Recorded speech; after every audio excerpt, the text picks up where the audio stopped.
J'écris ces lignes à Tarnac, gris sur gris, à l'arrière, sous le mur. J'ai su que ce n'était pas mon nom, mais le nom de plusieurs, sur beaucoup de pierres. Au bout de la pente, à droite, dans l'allée, ici. Et dans beaucoup d'autres points de l'espace que je ne connais pas. Il n'y a donc pas de nom propre. Je vois ce qu'il signifie ou même ce que le nom recopie. Lettre à lettre, le mot Église. Je suis donc contenu dans ce mot. C'est là que j'habite. J'y reste. J'y deviens.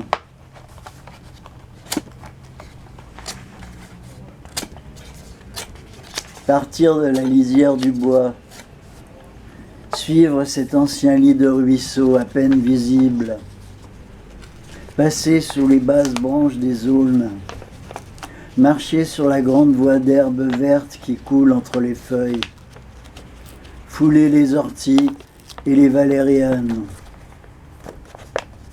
Il récite et recopie 4 fois cette enfance. Je recopie plusieurs fois mon enfance dont je ne sais rien. L'encre est de plus en plus claire. Celui dont le nom s'efface avait acheté ce livre le 21 mai, le 31 mai 1928. C'était la dernière pluie du printemps. Tous les jours, à la première heure de l'Angélus, il ouvrait son cahier d'écolier, il notait la date et le nom du saint au calendrier, il écrivait 1 ou 2 pages de sa vie, brève méditation quotidienne à l'encre bleue. C'était comme une prière. Alors il commençait la lecture de son livre. Sur son cahier noir, il avait écrit ces mots : ne se sont jamais habitués. Il voyait maintenant sa mort à la couleur des choses. Et sur la page suivante, j'aimais cet endroit isolé et cette odeur fauve qui fuit des terres pourrissantes, saturées de feuilles. Partout des ardoises jetées sur le sol, enlevées par le vent, les cris des oiseaux qui traversaient l'épaisseur de silence le long des chemins. Une pierre fleurie de lichen couleur d'orange et de soufre. Un arbre fendu, penché sur le bord. Je respirais mal. Je voulais me coucher dans ce lit de fougères. Souligné en bas de la page, mais d'où vient-il ? Il continue d'écrire alors que la nuit tombe. Il serre son écharpe grise autour de son cou. Le cahier noir glisse et tombe. S'il vient ou revient, il ne fera aucun bruit.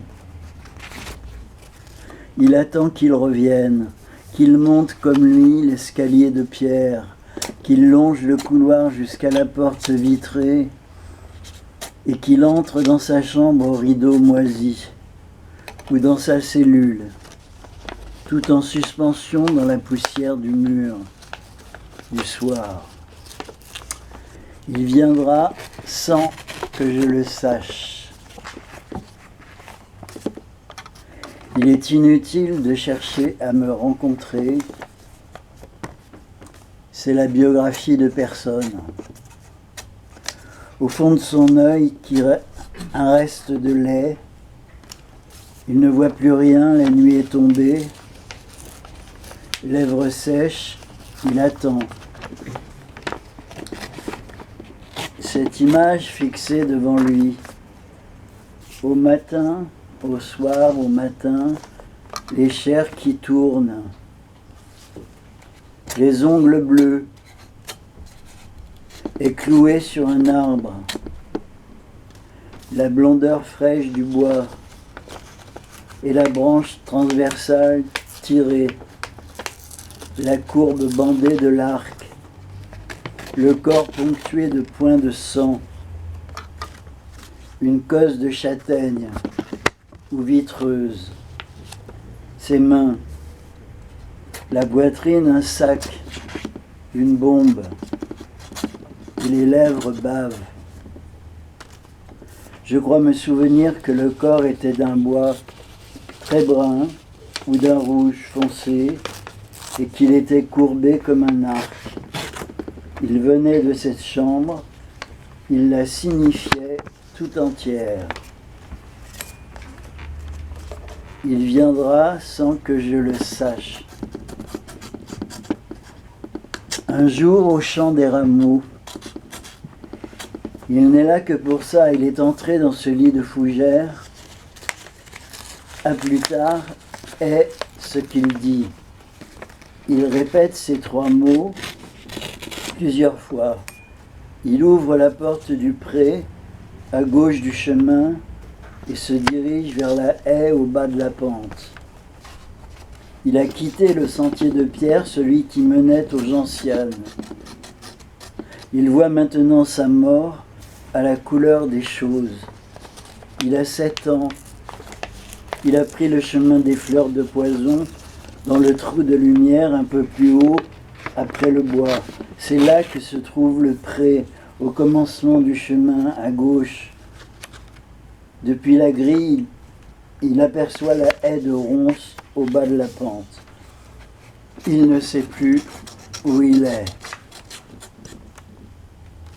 Au début, la scène se dessine à l'intérieur de ses yeux.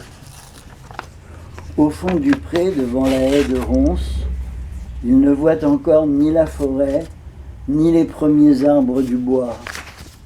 Il oublie le jardin, le carré de sable et de cailloux. Dans ce jardin, il a cessé de lire. Il a regardé devant lui sans rien voir, les yeux perdus dans un trou du mur.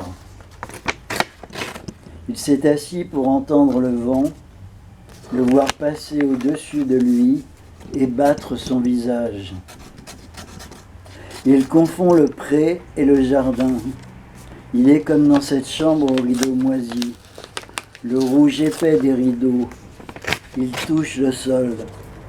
Il ne sait plus où il est. Il ne pourra jamais savoir.